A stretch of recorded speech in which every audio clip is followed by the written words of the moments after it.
Welcome to Women's Lax World, Season 1, Episode 6. We're already to Episode 6. Welcome back to us. We had a nice bye week. We're back and we're going to jump right in it. This is Sylvia Queener speaking if you're listening to the podcast. And we have, as always, Bryce Queener with us. We are representing the states of California and Colorado, and we're coming to you live from Zoom. All right, so we're going to start with ACC, and I'm going to go through some scores going back from Friday, March 26th to Wednesday, April 7th. So we had Virginia 15, JMU 12, BC 14, Louisville 13. That was an overtime game.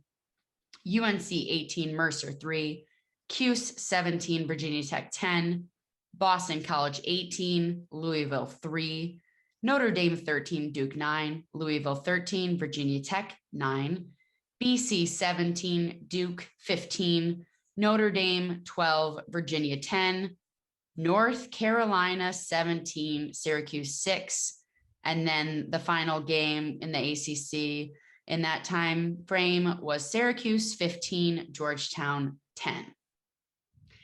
All right, so, obviously the most anticipated game out of that, I think, is obviously and was North Carolina and the Syracuse matchup. Out of those scores, Bryce, did anything jump out that you remembered and wanted to chat about, or any of those scores speak to you? Well, before we get into the Cuse Carolina, which was the 1-2, we got thoughts on that. But just the Louisville Boston College, the fact that they were able to get, Louisville at that time hadn't won an ACC game, I think 3-4 years. They ended up winning the next matchup, not Boston College, but just so they get the OT one, and then the fact that BC then the next day kind of had that big win. It surprised me. I heard a couple other people kind of say they thought that was going to happen, but that surprised me. Louisville's been playing tough all year, and Boston College starting to figure it out. As far as that offense keeps seemingly getting better. So that stuff was good. What else jumped out to you before we jump into that Cuse Carolina matchup? I also really, I love I posted a lot about it. I watched that first Louisville BC game, and then I just didn't watch the second one because I thought it was going to be a blowout. But what I really loved was just seeing, Coach Teeter and his mind and his game plan kind of be beautifully executed. And they were just so excited. So I posted a lot of goals and they were so excited. I think Blaylock face guarding Charlotte North was unbelievable. I was disappointed at the end because she just kind of juked in, popped out, and was wide open. So I don't know if she tried that earlier in the game, she would have been open more. But I really enjoyed too the next game that just, Jen Medjid has been awesome all season. And I think her getting those 9 goals and then Urbank playing well at their next game too. I think their attackers are really starting to step up and they're becoming a unit. And I think it was also just super cool to see Charlotte North just really contribute on the draws and then step up when she needed to.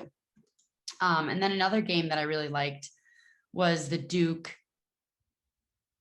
BC game. I thought it was super close. It was back and forth. I think Duke has a ton of fight. Their record, isn't the best right now, but they're in the ACC. And I just think they've had a lot of hard fought games and they're really, really good and they're a full team. So I really enjoyed that game. I think, BC and then back and forth, they only, BC won by 2 and Charlotte North had 6 goals, but it was just a really, really exciting matchup for me.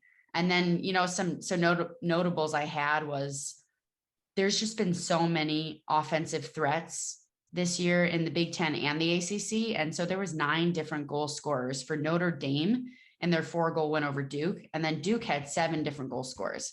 And that one too was an awesome back and forth. And then there was 8 different goal scorers for Boston College and their 2-goal win over Duke. And Duke had 7. And so I just think and you're seeing that time and time again. I'm looking at these stats all the time. I'm going back. You're just seeing more and more offensive players contribute. And that's just really fun and hard to defend. The scores are higher. At this time of year, as the weather gets better, I always say as an offensive coach, but it's definitely true. As the weather gets nicer and you played, for a couple months. And this season we've talked about on the show, it's going to be different because a lot of teams didn't have fall ball or they had limited fall ball. And so now the skills are getting to where they used to be and the warmer weather helps. And then when you add in the shot clock, I think that's where you're talking about where you need multiple layers of scorers now to be able to compete. And in the past, we might have had a couple. You just mentioned 6, 7, 8. You need 6, 7, 8 multi-goal scorers in your lineup to do well. And I know that you and I and most people that we know, that's the style of lacrosse you like to watch play anyways. You like to see a ton of people get involved. There's only one ball, but the more you can find your teammates and find some patterns and dodge, move the ball, is more fun style to play. So I've definitely noticed that as well in the ACC. Did you get up early for you? I know for me, I think it was 9 a.m. here. So it was 8 a.m. your time.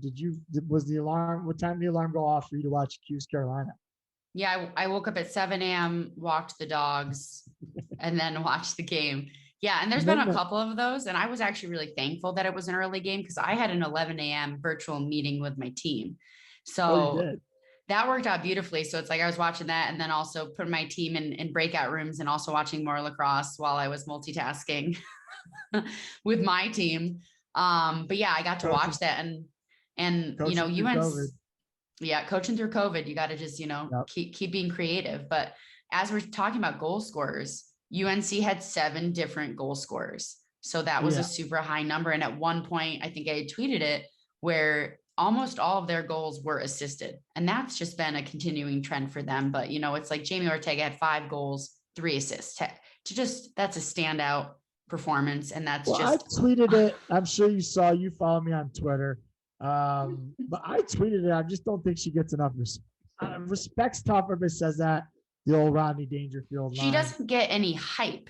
Hype would definitely be more the word. You know what I mean? Like, I think because she's so substantial and she's pure substance. And I wonder, because they got the other kid down there on attack, Hogue, that gets she's all-time leading scorer, right? Quite possibly the best feeder of all time. I mean, I think she is. Really? So Hogue went 3 and 4. I think Mastriani doesn't get enough credit. Yeah. And she is a stud midfielder. And, to me, and I tweeted this, and I think it was retweeted, and Marie McCool said she was the most underrated player. She, to me, was the spark plug and was the difference in that game. Syracuse was up 4-1, and you just see her immediately get draw controls, immediately change the momentum of the game. She went 2 and 2. She had 7 draw controls, and she just ignited everyone else kind of to get on her intensity and her level. And then, Scotty Rose-Grani has been really great this year, and she had 4 goals, but, UNCD led caused turnovers in the game. And this was an impressive stat. They had 12 caused turnovers. Syracuse only had 2, and Emma Trenchard led with 3. And obviously Taylor Marino had a great game and she had 11 saves. So, well, we talk about the offense, and our cousin Bradley Voigt, Bubba Voigt, plays in the PLL. Now they've merged. Pro lacrosse player, played at Cuse. He called me the other day, and he loved the UNC defense, and he's a lefty goal scorer and attackman. And he's like, man, watching them just the one check, we both kind of were replaying it to each other. He's like, she checked the ball and jumped up, one-handed it, and then went in the fast break and then passed it. And he's like, it's so fun to watch. But so the defense you're saying stood out. I've been saying for weeks, nobody scored 10 on them. When Cuse went up 4-1, I was about to tweet, looks like somebody's going to get 10 on UNC, and then they didn't. But the one other thing I want to point out, the defense has been great. With the offensive players, like you were just mentioning, I found this account, Lacrosse Reference, online, and they put out a stat tonight that I really like. And it's a hard one. And Coach Urick, when I was first coaching at Georgetown back in 2006, told me one of our best scorers is like, hey, the thing we got to keep track of always is the plus minus. I mean, how many times do we let them throw it away versus points, and are they helping you or hurting you? Because, some players don't have the best plus minus. So they said, I calculate they calculate individual turnover rate, takes a player's game, the turnovers, the game rate, and adjusts it to account for the usage rate. So basically, who turns it over the least amount in the country?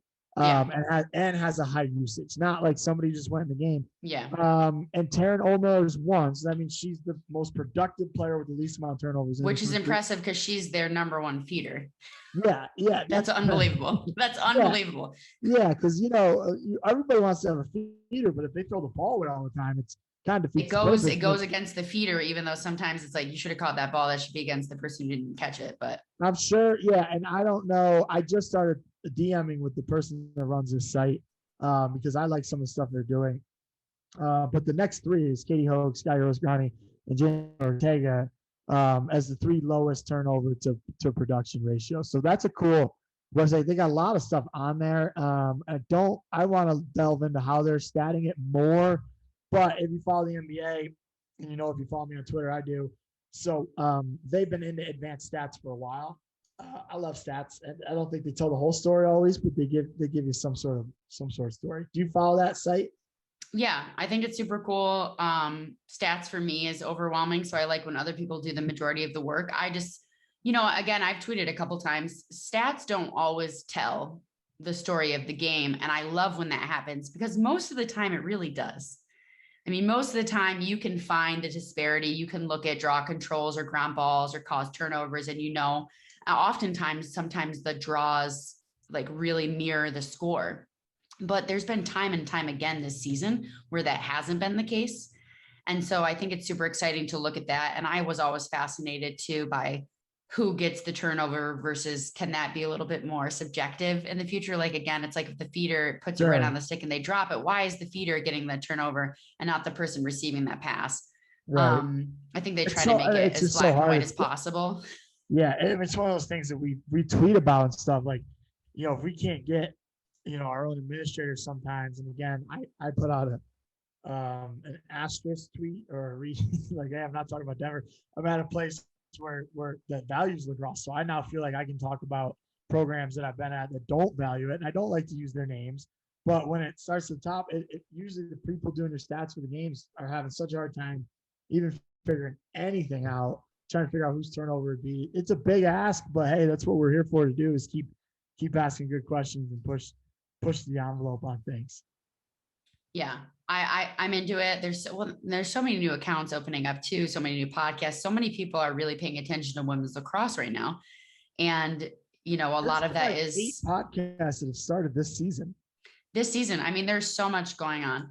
But back to Jamie Ortega, I just want to say right now, for me, it's tough this year because there's so many players that are back, there's so much talent. I feel like Jamie Ortega right now for me is the front runner for the Tewaaraton. I think that she is unbelievable, but I think tied or right behind her is Izzy Skane, and I'm having a hard time trying to figure out who's better. So I am hoping for a matchup between those two teams, but I think, it's an unbelievable season. I think there's so many people. I think, there's tons of middies, defenders, goalies, everyone this year. There's a long list right now. One of the really cool things about Tewaaraton is that the vote does take place after the championship game. And I've heard people complain about this, but in other sports, it's the reverse complaint. Like the Heisman takes place before the national championship. So I forget how every sport works, but so we will get that matchup. We'll hopefully I was texting with somebody today after that Hopkins game that you were posting the highlights about. We were texting about that game and they were like, I just can't wait to watch Northwestern UNC. They're like, and it's so funny because we all wanted to see Cuse UNC. One more point I wanted to make about the Cuse game. Yeah. I think, Cuse showed some good things. If they're going to beat UNC, it's going to be in a tournament. It's not going to be a regular season game early morning at UNC. To be as good as they are, I don't think they're losing at home this time of the year. That's my thoughts. I don't think you got to freak out if you Cuse. No, not at all. And they did not play their best game. I think, you got to see moments too of Megan Tyrell just keep stepping up and getting better and better and better. I think Gary and the offensive minds need to put more systems in. I love the weave. They try to attack it a little bit differently, but not directly from X. I think they have a lot more, and I think they're going to develop some more systems now because of that. I think that was that's an essential loss for them to really get back up. And then I think, you know, for me, and I said this, their defense just was not as tenacious as they usually are. And I think they were playing a little bit safe. And I think, you know, they're going to watch film and see that they weren't stretching out as much. Obviously, it's challenging against UNC. They weren't clearing the ball. They weren't pushing as much. And I think they just, you know, they didn't play a great game. I think UNC played a phenomenal game. And I'm excited for the rematch too. I think you're absolutely right. It's like, if they are going to win, it's not in that regular season game. No. All right. What other conferences are we talking about today? Yeah, we got Big Ten. So we got Friday, March 26th to Wednesday, April 7th scores. We had Ohio State 15, Penn State 12, Northwestern 25, Maryland 12, Ohio State 11, Penn State 9, Northwestern 20, Maryland 10. No, it was 7 at halftime of this game. Johns Hopkins 13, Penn State 10.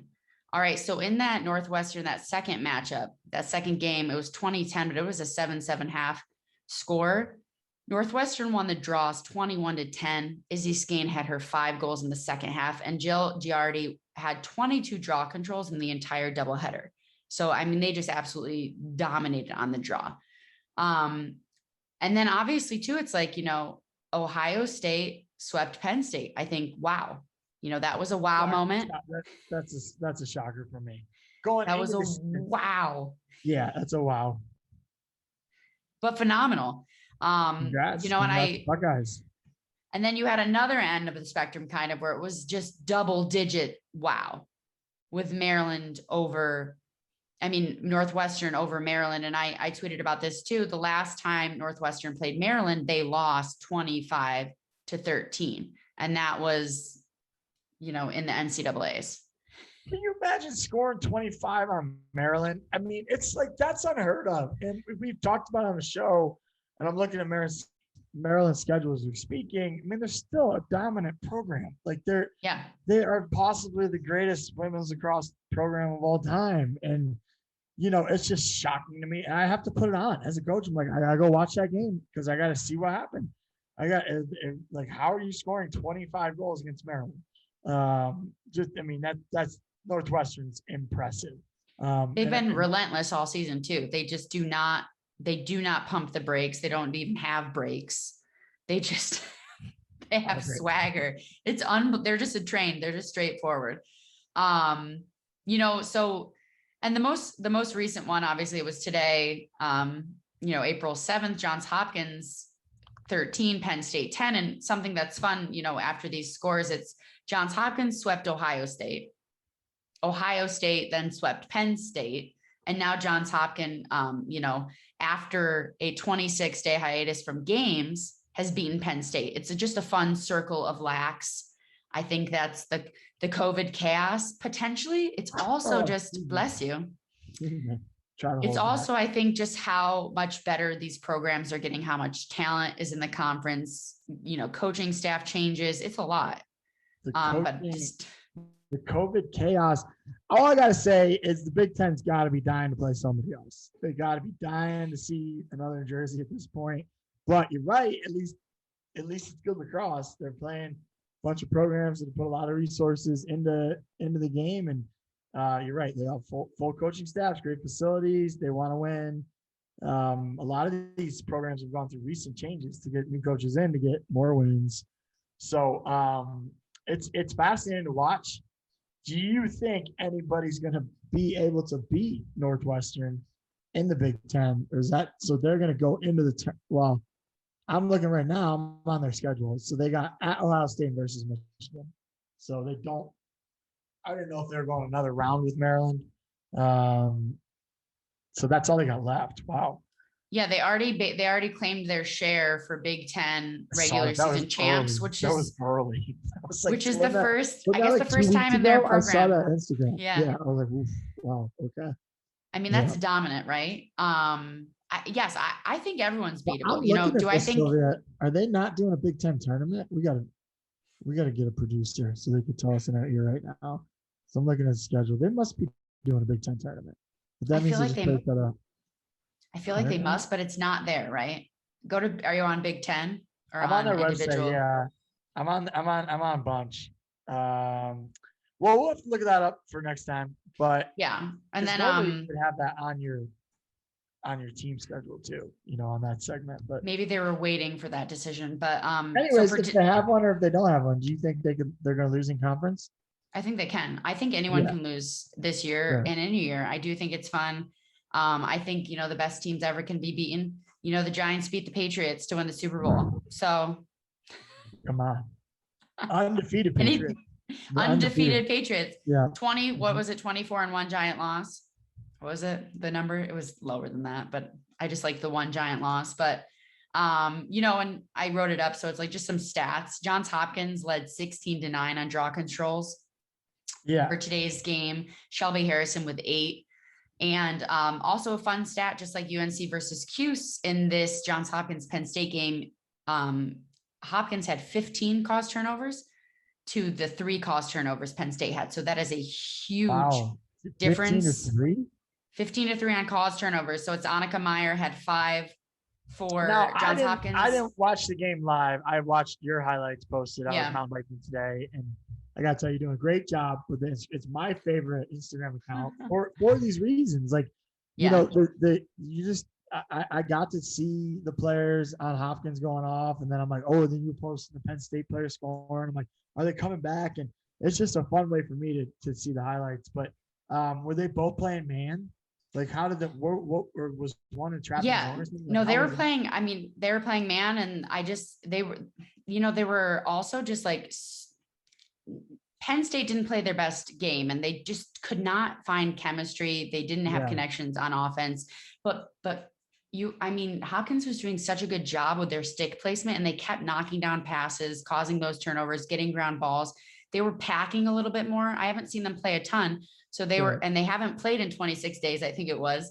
So I feel like they hadn't played a game and they had a huge break. Yeah, I think that's what Dana Boy on the broadcast said. And there was, so many postponements and things like that. So, I'm just guessing, Cookie is in there and, went to Johns Hopkins and is just turning them into just some studly defensive work. I don't know if that's actually happening, but, Trinity McPherson. She's coaching the offense. I was like, can she coach both? Tara's coaching the defense, and Tara used to coach at University. Well, Tara is a stud then. Yeah, Tara's a really good coach. They got great coaching staff, fun camp coaches. Okay, I did some research here. So there is a Big Ten tournament. It's not on Northwestern's website. It's on Michigan's. But there's a huge gap though. They're gonna have their last game is April 18th against Michigan, and then the first round of the Big Ten is 11 days later on the 29th. So they're going to have 11 days off. I mean, these breaks this season are hard for teams. And we talked about before on the show. I forget who we were talking about today in the office. They played 13 games.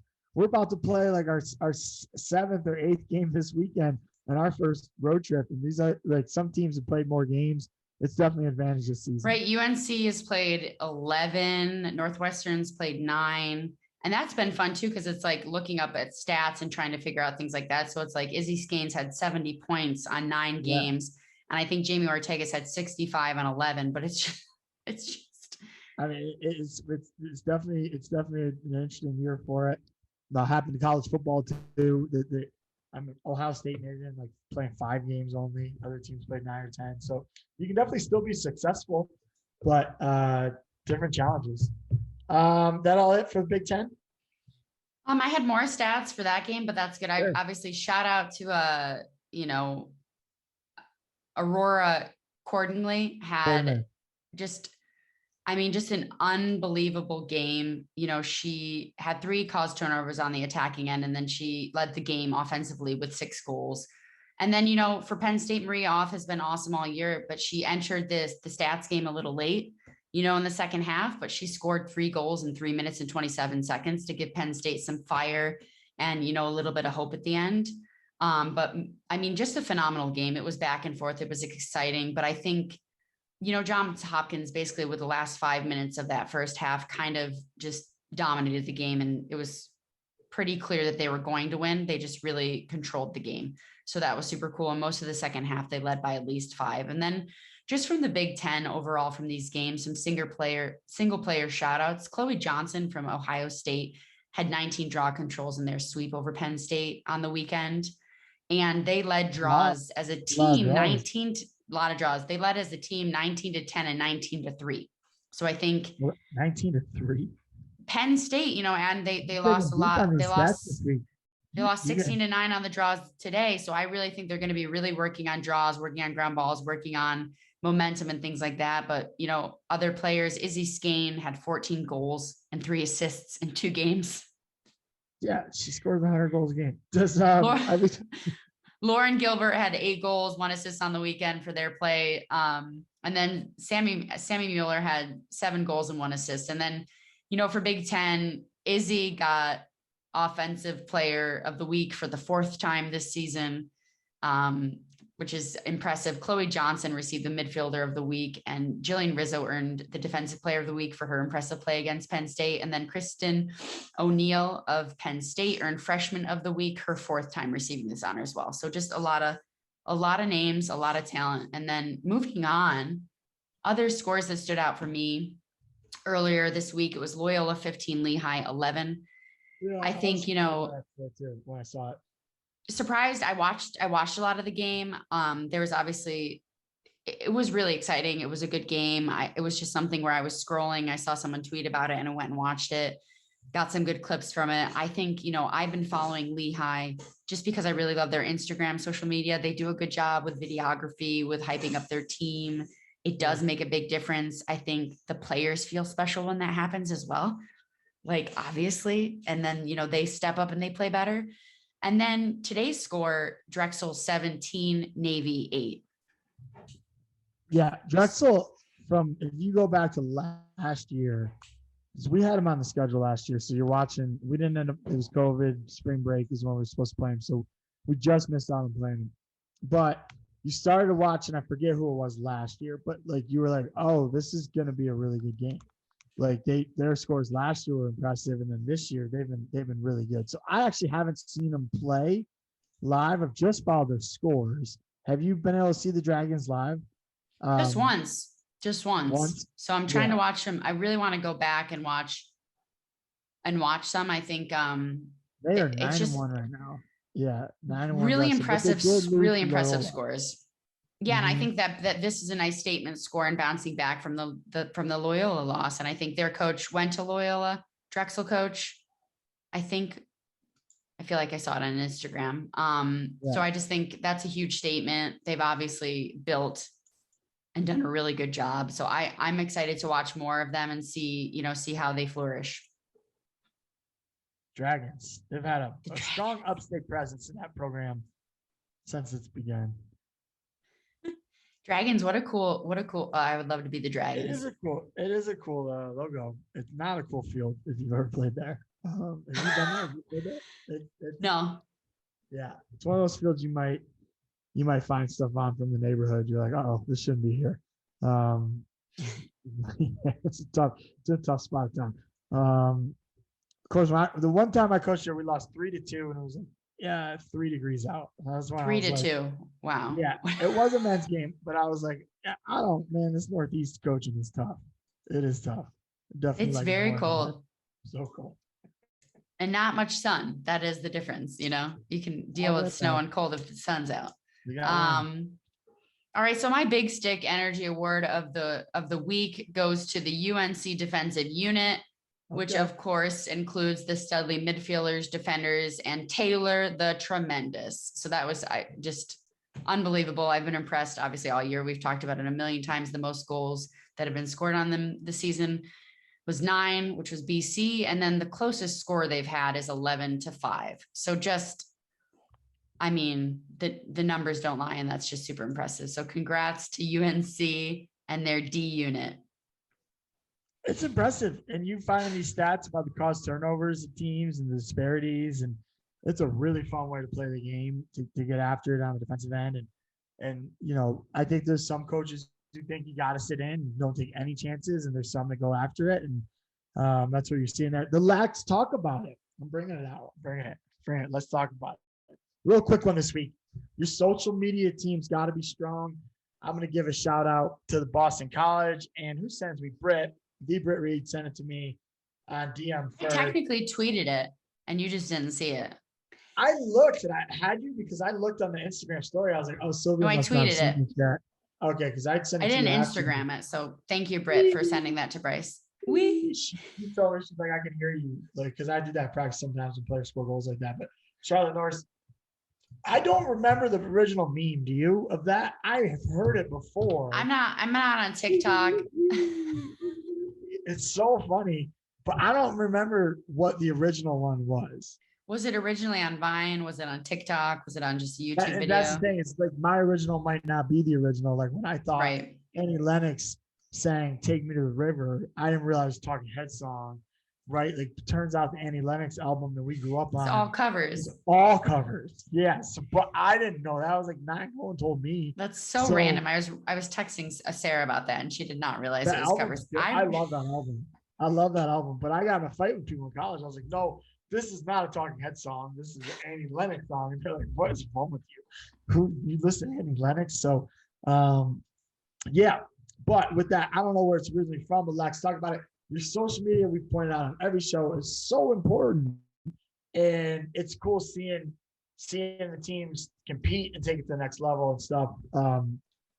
So that's exciting. I'm gonna watch that thing 100 more times, I think.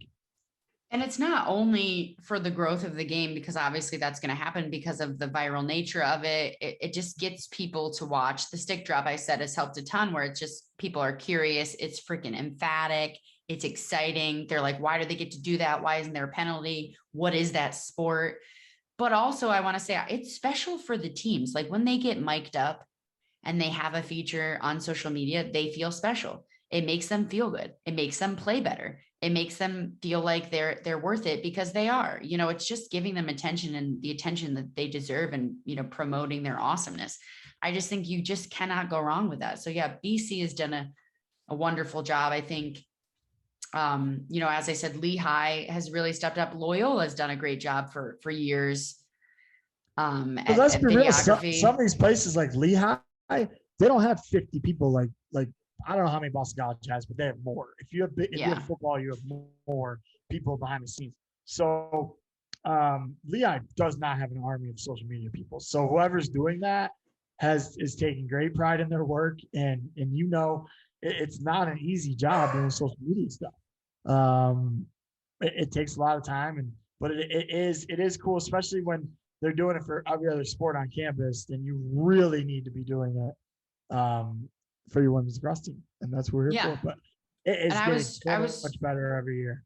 So much better. And you can tell too, it's like when they're getting better too, it also, look at what happened this year. We have more programs being awesome on social media. Now we have more people in women's lacrosse covering it. And so that's the domino effect too. It's like, you become, more cool, you're more exciting, you're showing the personalities and showing everything. And then Maryland, Maryland women's lacrosse, they have Lizzie Colson, I believe, doing their vlogs. So they're doing vlogs. It's kind of like Katie DeFeo. It's like they're putting themselves out there. I think she's running it. She's one of the best defenders in the country. You're also just seeing how multi-talented these student athletes are. I mean, they are just so impressive. That's a pretty good point. There's times during the season where I'll just take a step back and be like, man, these kids are doing so much. They are really talented. They're doing really great things in school, community service, playing, division leadership roles, whatever division they're musical, they're this, they're that. I mean, there's so much. They're just pillars of society. So impressive. But you're right. Well, that's a great lax talk about it, and I could talk about that every week just because it is super cool, and it makes a huge difference. All right, so after this, we're just jumping right into some Division III stories. So we have, some upset alerts. So Montclair State beat TCNJ 10-9. So that's a big upset. We had Colby beating Wesleyan. NESCAC just started playing. They beat Wesleyan 10-7. That was Wesleyan was ranked 6th. Colby was ranked 12. Not a big NESCAC guy over here. Not a big NESCAC guy. Not surprising. Over their whole word. Over the hype. Over the hype. I like the who beat the other scrum beat you to it. That one I was shocked at. Messiah beat York. Yeah, that's my No. last one. So Cortland beat St. John Fisher. Cortland Sorry. beat St. John Fisher 6-3. Talk about a low scoring game. And that I was was a surprised at 22. that too. That's But a big that's a 9 how ranking versus 22. was it had to be Um, freezing cold? Obviously, but 6-3, that doesn't happen anymore. I was shocked and surprised, but St. John Fisher has had some low scores. They had a low score with William Smith. I wasn't necessarily, I mean, they are good. I was not impressed. I didn't think they were exciting. I think, they have a lot of pieces to work on. So they're always good, and they have Yeah. been for a while. But I was surprised by the score just because Cortland had only just beat Clarkson by 1 and they only beat New Paltz by 1. So that's either, those teams are getting a lot better, obviously, but that was surprising for Who beat them. New Paltz by 1? Cortland only beat New Paltz by 1. Cortland beat New Paltz 18-17, and Wow. Cortland beat Clarkson 12-11. Not a surprise with Clarkson, but I think New Paltz. No, Hey, that's New Paltz awesome. got Their coach's name is Keith. I've worked some events with him. He really, he's a great weirdo. So whatever he's doing, good for him. But he's really weird. I love him though. Goonies, it's every couple years. Well, like Fredonia did it like 10 years ago. They pop up out of nowhere because they get a good group of kids, and it's a SUNY. And as we talked about on the show, New York State's more than likely the best state for lacrosse. I'm going to go ahead and say it is. It is. It is, and then so every once in a while, SUNY schools. That score I didn't see though. I missed that in the crack somewhere. So I am shocked. Yeah, I was shocked just because of the other scores, and I was, just a little worried because, they had lost to Ithaca initially. But you know what? Again, the year of COVID chaos, and I feel like Division III, just like Division I, is having a lot of upsets and a lot of interesting scores or things you wouldn't expect. I'm not seeing that as much with Division II, but again, I've been out of that world for quite some time, and I've obviously been paying more attention to D3 and D1. And then Messiah beat York today 14-8. So Messiah is 10-0 on the season. They did well last year and they were ranked. And, Messiah was ranked 20. York was ranked 6. I don't necessarily know if that ranking was warranted just because it was based on last year and they weren't playing as much this year, but Messiah, holy wow. Yeah, I was going to add York's been in that top 10 the last few, 4 or 5 years now. Because like when they first got in, I was shocked. I was like, what? And I had to even like Google the school. I'm like York, PA. I didn't even really know the school that well. And I'm like, and I think it's a small school. I think it's like 400 kids. So that coach is doing a heck of a job. But as I'm on their box score right now, this is kind of what we talked about earlier. Messiah's 9-0. So they've played a few more games. They played a lot. Yeah, they're 9-0. They got their games in. But and to your point even earlier, so they have one kid got 5 assists, no goals, 1 shot. Well, she stood at X. And then they have 1, 2, 3, 4, 5, 6, 7, 2 goal scorers. Wow. Yeah. I mean, that's really hard to beat. No one on their team scored more than 2 goals, and they had 14 goals, and they had 7 scored 2 goals. I love that style of offense. I really do. I love it. And then the feeders, the cherry on top. You got somebody sitting back there getting some of these people those looks. Yeah. So those are some fun stats. I'm excited about that. I think, also, didn't mention it in the previous shows, but Meredith, they had a big win over Roanoke. They're going to be playing a game soon, but they got into the top 25 as well. That coach has done a phenomenal job, but they had a big win. There's just been a lot of circular wins going on too, but that was huge for their program. Shout out Meredith Lacrosse. We played them in the NCAA tournament. I think the Avenging Angels. Is that correct? Yeah. So that's an all women's school. Avenging Angels. They are the Avenging Angels. I'm on their website right now, and it's all women's school. They're 7-1. Their one loss was in Lynchburg. But it is because I was like, wait, how'd you guys pull this off? Like it's a real small school, and their coach is really good. And one of the better offensive coaches I've coached against in the last 10 years. They just do really a good job of getting kids to play well together. But they're across the street from like NC State. I think they're downtown Raleigh. Whichever school they have a good there. partnership with that. Yeah, it's Lauren Scott. They got a high-powered offense down there. They've been good for a while now. And when I, as a coach, really know that a program's legit, I think is they've gone through a couple of cycles of recruits, right? It's not just they didn't just get lucky with one kid, which is great, but they've been sustaining excellence. They've been consistent and they've been really building, and growing. Yeah. So super, super impressive. And there's, again, there's a lot more lacrosse to be had. I think, yeah, NESCACs just started playing, and then, almost everyone is now playing their game. So it's really exciting to see that and see how that unfolds. And again, a lot of upsets, a lot of confusion. Obviously, there's going to be a ton of shifting in the rankings, like for the IWLCA coaches poll, just because it's really hard to vote for a while, just because of that disparity in games played, and also like basing it off of last year, not really knowing that much, the postponements. So super exciting. And then for Division Two, Queens gave Limestone their first loss of the season with a 9-8 score today. So Queens was ranked 6th and Limestone was 13. It's 1-goal game. They're like 45 minutes apart. They've built a rivalry. So, I think that's, I was rooting for Limestone. 45 minutes from downtown Charlotte. Yeah. Come on. No, it's not. Yeah, it is. Or like, yeah, it's like an hour. Look it up. Look it up. If you speed. Limestone's in what, Gaffney? What was that show where that giant peach? It's House of Cards. It's House of Cards. So his character was from Gaffney, South Carolina. But it's upstate South Carolina. It's basically on the border of North Carolina. There's a school called Upstate South Carolina, right? Is there? No. Yeah, it's a school. Is there? Upstate. I'll Google it. Right gosh. Now I'm Googling the Google Maps. I mean, it's close. Maybe it's an hour. I don't know. It's been how many years? Talk about sustained excellence. Limestone has also had a sustained run. They have been consistent since Scott Tucker has been there. So he's been super impressive. I think unbelievable what he's done. He's a really excellent retainer, and he always has good systems. He's always changing it up too. So I've always been impressed with him. I like it. And then always changing it up is important. Always changing up. And I think he does a good job too with, creating things for the personnel and for the talent. He's done a good job at that too. 50 minutes from Charlotte. I thought it was a lot further away. I'm just so glad that I was right, because I lived there. And you didn't. I thought it was one of those, like, you just throw it out there, but it's actually like an hour and a half. Oh yeah. Honestly, he was from Toronto. He's from Hamilton. You did make me question my own existence. I was confused for a second. Yeah, I was like, maybe I don't remember. In other news, UND became the leader in Division 2 in the IWLCA coaches poll. So now they are number 1. Who did they beat? Why did they get to They didn't. 1? There wasn't it just flipped. Okay.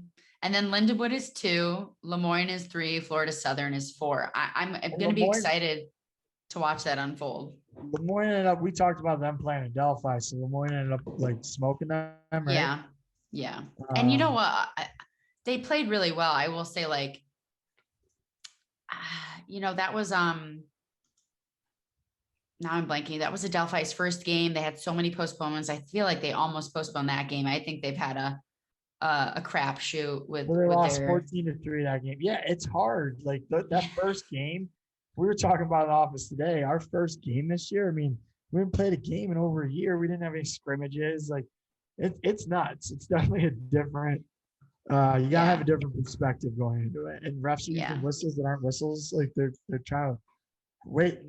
That is something we gotta say for Lax talk about it. Yeah, let's do that next week. The push button whistle. That changes everything. Wait till you play in a game where nobody knows the whistle is blown, and everybody's just running around, and they just, sometimes it's a big deal, sometimes it's not. So that is interesting. Well, it's going to be very different at Division 3, so can't wait. But yeah, is this it's not super common for a 1 and a 2 to flip with no upsets or games or anything that created that. So I thought that was fun. Yeah, I was just kind of like, all right, who'd they beat? And I was like, okay, but one voting's important, as we've learned. Voting is important, but also, it's definitely, I mean, it's hard to vote this year. It's always hard to vote, but it's definitely, there's just some on that committee. You're still voting? Yeah, sometimes I do it. Sometimes I forget. Whoops, because it goes into my junk email, and then when you're on the West Coast, you have to like submit it by like East Coast time, and then I forget. But Sarah and I will text sometimes. We mostly do it, and then whoops, forgot that week. Is she doing it too? Yeah, both of us across the street from each other, both voting on the D3 poll. Nice. Isn't that great? Yeah, they've been putting up pictures of kids who'd be freshmen on their team this year. I just feel bad for them not getting to play, but we can talk about that later. Where Oh are we at? gosh. We skipping the Now we're Pac-12 just this week? We skipping out west? we're skipping it. We had a lot to cover because we had a bye week. So Wait till high school's starting up. I mean, the news in Pac-12 would be Arizona State and the Colorado Boulder. They split. Love a split. That's all I got. Yeah. I just got Stanford's leading that league. I'm on their website. They still just how many games have they played now? 5? They played 6. Now 6, only 6. And they postponed. They're supposed to play Boulder this weekend. That game's canceled. So yeah, they look like. I mean, they're 6-0. They're 4-0 in the Pac-12, and but how many games are they going to get in? So interesting stuff. Yeah, they had postponed, canceled. I mean, yeah, and it's so funny too because I'm just like an observer, but I'm like, gosh, it is so hard to keep track. Who's postponed? Who's canceled? The websites are challenging, so you got to do a lot of Googling, but it's like, it's easy for me to Google. I don't have to experience it with those teams, but sure. It's like, you go to one website, it's not updated. You go to the other one, it isn't. You go to, thank gosh for Twitter and Instagram, because they do a good job at making the graphics and just saying it. So yeah, we're just so used to it now, but seeing, you'll look for a score and then it'll be like, oh, there's 4 games that didn't happen. Because they all, and you don't know if they're postponed earlier or later, because sometimes there's games up there that I think were canceled before the season, and they still stay at that inside the cross schedule. But right, and then you just don't know, oh, is it postponed or is it canceled? And then it's like, is it my business to know which one? I don't know. Yeah, and you don't want to pry too much because I 100%, no doubt about it. I think it's really good to not make assumptions and not be like a gossiping person. It's just like to accept it as it is. That's what I've been working on. Just, oh, okay. And on to the next one. There was a season. I really didn't think there was going to be a season. I'm shocked. Yeah. I'm shocked that so few teams aren't playing, and I'm one of those teams. Yeah, like it is. Sorry, that you'll love it so much more next year. You'll be back stronger than ever. All right. Well, to finalize too and finish the show, and this might be a surprise to everyone, the game I'm looking forward to the most this weekend, I'm just going to share one, is Meredith at St. Mary's, Maryland. So I'm really excited to watch that game. St. Mary's is ranked, Meredith is ranked. There's been a fun circle of people beating each other. And I'm super excited for that matchup. Bryce, I feel like I know the games that you're excited for. What are they? Well, we're going to play UConn. So I'm excited for that.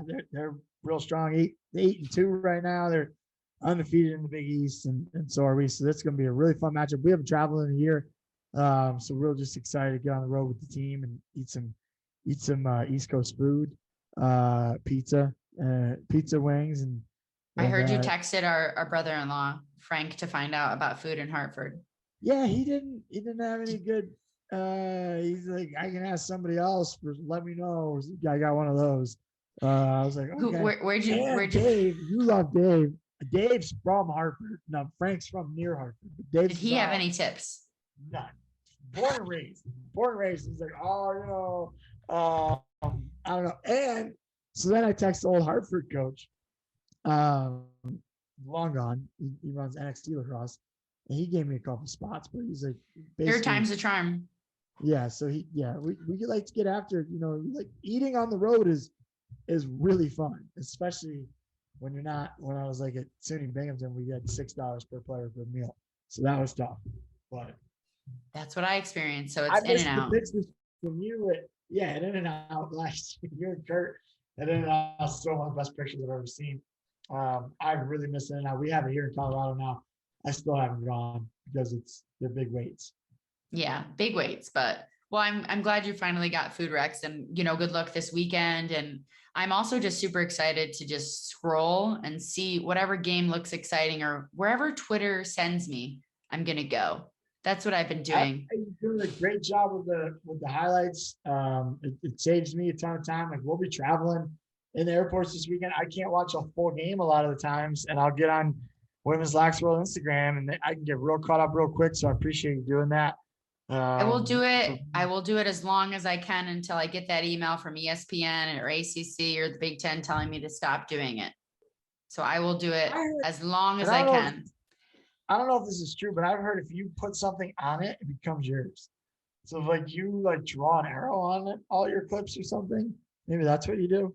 I don't know. I don't think they care right now. I think I'm honestly just totally cool with seeing where it goes, and then otherwise I'll just live tweet with GIFs. So it's like, Yeah.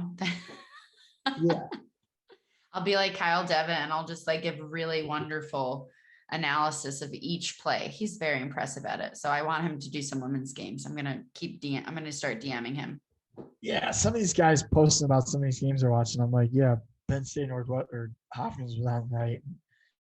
I'm Like, just this going to game- start doing that every time. I'd be like, hey, did you know that this team is playing right now? Yeah, I well- love, there's so many games on those. So I understand that. Well, I referenced Bubba earlier, and I was like, "How many games have you watched this year?" He's like, "I've watched almost every Cuse game, women's we're talking." And he's like, "And I've watched a lot of Northwestern because he's got the Big Ten network too." So he's like, he's like, it's all like, and we've been talking about these. Some of these conferences are putting it out more, so you're seeing it more, and it is catching people's attention. So, Yeah.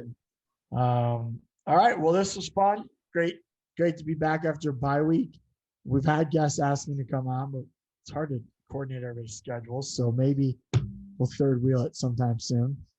Maybe not. It is, but also it's like, we'll see what happens. I don't know. That's the magic of women's lax rolls. You don't know what's going to happen next. You don't know what rules going to change. You don't know what's going to happen on social media. It's just a beautiful mystery that we've been gifted.